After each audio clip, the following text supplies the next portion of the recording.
بلاول بھٹو زرداری جلسوں میں کھل کر اسٹیبلشمنٹ کے خلاف لائن لے رہے ہیں، جلسوں میں کھل کر یہ کہہ رہے ہیں کہ اب الیکشن میں کسی سلیکٹڈ کو برداشت نہیں کیا جائے گا. یعنی دوسرے الفاظ میں وہ اسٹیبلشمنٹ کو پیغام دے رہے ہیں کہ اسٹیبلشمنٹ سیاست میں مداخلت نہ کرے، یا مداخلت کرے تو پھر پیپلز پارٹی کے بھی حق میں کرے. کیا یہ گیم چل رہی ہے پیپلز پارٹی کی؟ کیوں Bilawal Zardari anti establishment line لے رہے ہیں؟ کیا پیپلز پارٹی کو آج تک اینٹی اسٹیبلشمنٹ ہونے کے باعث کوئی سیاسی فائدہ ہوا بھی ہے یا نقصان ہی ہوا ہے؟ آج ہم یہ ڈیکوڈ کرنے کی، سمجھنے کی کوشش کرتے ہیں ری تھنک ود عمر جاوید میں. پالیٹکس کو، کرنٹ افیئرس کو، ہسٹری کو اس کے ریئل کانٹیکسٹ میں سمجھنے کی کوشش اور جستجو کرنے والے تمام ویورز کو ری تھنک ود عمر جاوید میں خوش آمدید. پیپلز پارٹی کی سیاست، اگر ہم بہت پیچھے کی بھٹو صاحب کے دور کی بات نہ کریں، بھٹو صاحب تو پھر بھی چلے ٹھیک ہے، ایک نظریہ لے کر چل رہے تھے، لیکن واضح پیراڈائم شفٹ آ گیا تھا 1986 میں، جب بے نظیر بھٹو اپنی جلا وطنی ختم کر کے اپریل 1986 میں پاکستان واپس پہنچی تھی اپریل میں. اور اپریل 1986 میں لاہور کے جلسے کے دوران ہی پی ایس ایف یعنی پیپل اسٹوڈنٹ فیڈریشن کے 3-4 وہاں اسٹوڈنٹس تھے، جالے تھے، ورکرز تھے نظریاتی، انہوں نے امریکی پرچم کو جلانے کی کوشش کی، امریکی جھنڈے کو جلانے کی کوشش کی. چونکہ بھٹو صاحب کی سزائے موت کو امریکہ سے منسوب کیا جا رہا تھا. بھٹو خود بھی یہ کہتے تھے کہ سفید ہاتھی میری جان کے پیچھے پڑا ہوا ہے، امریکہ میری جان کے پیچھے پڑا ہوا ہے. تو پیپلز پارٹی کے کئی نظریاتی لوگ اینٹی امریکن تھے، لیکن بے نظیر نے لاہور کے اسی تاریخی جلسے میں پی ایس ایف کے ان کارکنوں کو امریکی جھنڈے کو آگ لگانے سے روک دیا. انہوں نے کہا امریکی جھنڈے کو آگ نہ لگائی جائے. یہ وہ ایک واضح سمبولک پیغام تھا بے نظیر بھٹو کا کہ پیپلز پارٹی اب امپیریلسٹ طاقت یو ایس اے کے ساتھ بھی پرو ہو کر چلے گی، اس کے اینٹی نہیں چلے گی. اور پاکستانی اسٹیبلشمنٹ کے لیے بھی پیغام تھا، اس وقت پاکستانی اسٹیبلشمنٹ جنرل ضیاء الحق جو پرو امریکن تھے، ان کے لیے بھی پیغام تھا کہ وہ مفاہمت کے ساتھ چلیں گی. اور پھر بے نظیر کی بھرپور مفاہمت نظر آئی 1988 کے الیکشن میں، جس طریقے سے انہوں نے اقتدار حاصل کیا، فورن پالیسی مکمل طور پر سرنڈر کی، اسلم بیگ کو فائنینشیل ایشوز سرنڈر کیے، اسٹیبلشمنٹ کو مکمل طور پر وزیر بھی جنرل ضیاء کے دور کے بنائے گئے. جنرل ضیاء کی ہی ایک باقیات کا حصہ غلام اسحاق خان، اس وقت کی اسٹیبلشمنٹ کا ایک کھلم کھلا اظہار، پیپلز پارٹی نے اس کو ووٹ دیے. 1988 کے صدارتی انتخابات میں نوابزادہ نصر اللہ خان کے مقابلے میں پیپلز پارٹی نے غلام اسحاق خان کو ووٹ دیے جو جنرل ضیاء کا بندہ تھا. تو یہ وہ ایک مثال تھی، ایک واضح اندیا تھا کہ پیپلز پارٹی کمپرومائز کر چکی ہے.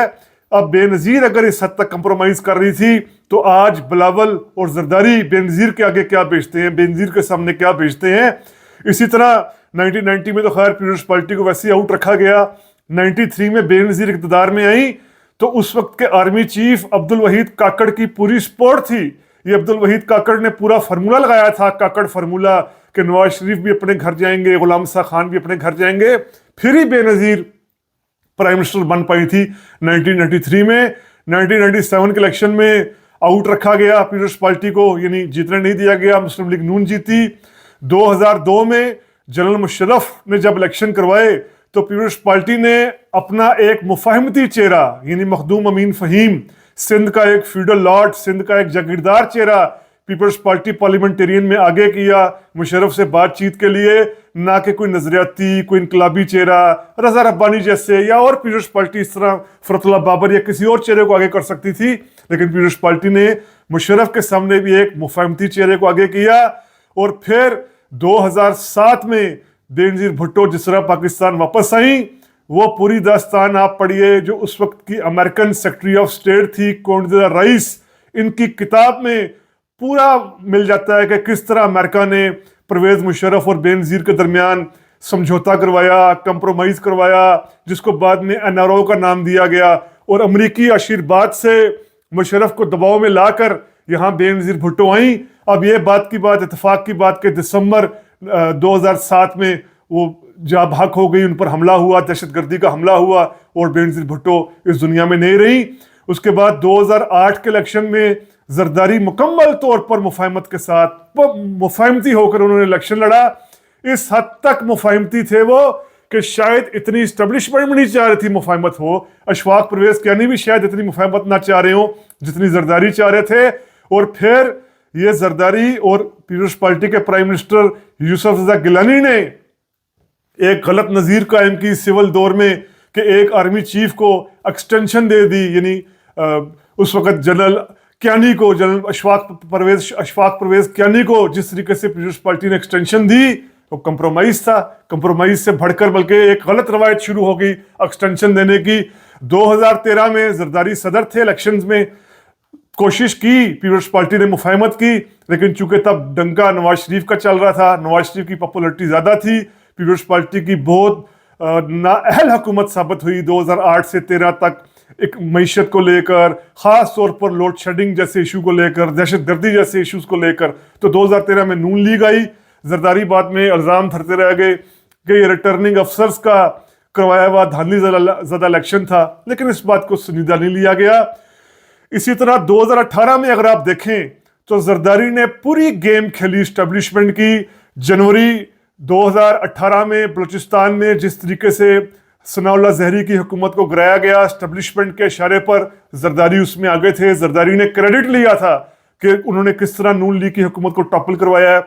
मार्च 2018 में उसी साल जिस तरीके से जरदारी ने सेनेट के इलेक्शन में इस्टेब्लिशमेंट की मदद से सादिक सिंजरानी को चेयरमैन सेनेट बनाया, वो भी हमारी तारीख में दर्ज है। बिल्कुल जरदारी इस्टेब्लिशमेंट के इशारे पर काम कर रहे थे।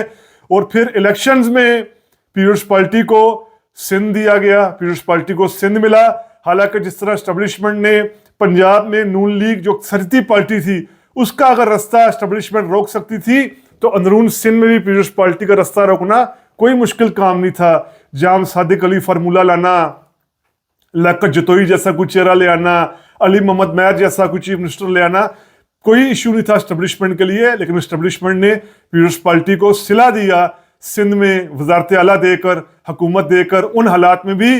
और उसके बाद फिर जो तरीके अदम एतमाद है अप्रैल 2022 की, ये तो बहुत वाज़ेह बात है कि पीडीएम के अंदर यानी पीपल्स पार्टी इस हद तक मुफाहमत चाह रही थी कि पीडीएम से अलग करना पड़ गया। मौलाना फजल रहमान और नून लीग को, पीपल्स पार्टी को अलग करवाना पड़ गया। और अप्रैल 2022 में ये तरीके अदम एतमाद भी इस्टेब्लिशमेंट के कहने पर पीपल्स पार्टी लेकर आई। तो फिर ये सवाल कि बिलावल अब एंटी इस्टेब्लिशमेंट रवैया क्यों अख्तियार कर रहे हैं, जलसों में एंटी इस्टेब्लिशमेंट बयानियां अख्तियार करने की कोशिश क्यों कर रहे हैं, ये असल में पाकिस्तानी एलीट की बड़ी पुरानी, पाकिस्तान की पॉलिटिकल सियासी शराफिया का बड़ा पुराना हरबा है, गुड कॉप बैड कॉप।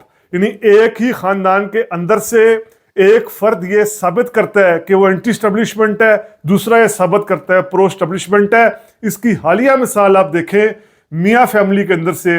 अभी नवाज शरीफ के पाकिस्तान आने से पहले नून लीग पूरा 2017 नवाज शरीफ की नाअहली से लेकर 2023 तक, नवाज शरीफ के वतन वापस आने तक, एक गुड कॉप बैड कॉप खेलती रही। क्या साबित करते रहे कि जैसे मरियम नवाज जो हैं वो एंटी स्टैब्लिशमेंट है, नवाज शरीफ एंटी स्टैब्लिशमेंट है, लेकिन शहबाज शरीफ और हमजा प्रो स्टैब्लिशमेंट है। ये एलीट का एक टैक्टिस, एक उसका एक ड्रामा होता है, एक उसका खेल होता है सियासी, कि वो अपने ही घराने से एक आध चेहरा, एक दो चेहरे ऐसे आगे कर देते हैं कि ये एंटी स्टैब्लिशमेंट हैं, ये बड़े जमहूरियत नवाज हैं, बड़े प्रो डेमोक्रेट हैं, और उसी घराने से फिर दो तीन चेहरे ऐसे आगे कर दिए जाते हैं कि ये तो जी हम तो आर्मी के साथ हैं, प्रो एस्टेब्लिशमेंट हैं, एस्टेब्लिशमेंट के बगैर पाकिस्तान में गुजारा नहीं है। नून लीग की अभी हमें हालिया ये पॉलिटिक्स जो उसने गुड कॉप बैड कॉप खेली, खैर अब तो ये बेनकाब हो गई है क्योंकि नवाज शरीफ ने भी जिस तरह आकर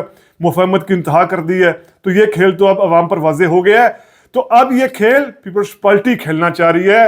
एक तरफ आसिफ अली जरदारी अभी भी अपने आप को ज़रा प्रो एस्टेब्लिशमेंट, पाकिस्तान की एस्टेब्लिशमेंट के साथ चलने के, वहाँ एस्टेब्लिशमेंट ज़रा लिफ्ट करा दे, पाकिस्तान के जो क्रोनी कैपिटलिस्ट को साथ मिलाकर, प्रॉपर्टी टाइकॉन्स को साथ मिलाकर पॉलिटिक्स कर रहे हैं। और बिलावल भुट्टो जरदारी ऑप्टिक्स की खातर, दिखाने की खातर ये बात कर रहे हैं कि एस्टेब्लिशमेंट लेवल प्लेइंग फील्ड दे, सिर्फ नून लीग को लेवल प्लेइंग फील्ड मिल रही है।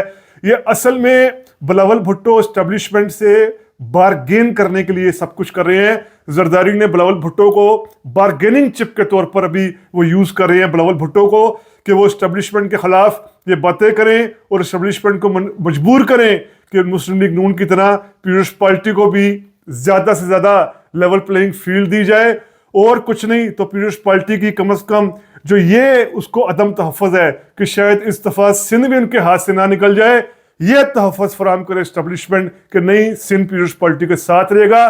तो ये है वो बुनियादी वजह, ये है वो बुनियादी बिलावल की टैक्टिस या जरदारी या पीपल्स पार्टी की टैक्टिस, कि एक तरफ बिलावल को वो एंटी एस्टेब्लिशमेंट तौर पर खड़ा कर रहे हैं एस्टेब्लिशमेंट से सौदाबाजी करने के लिए, और जरदारी खुद मुफाहमत का चेहरा सामने रखकर पॉलिटिक्स कर रहे हैं।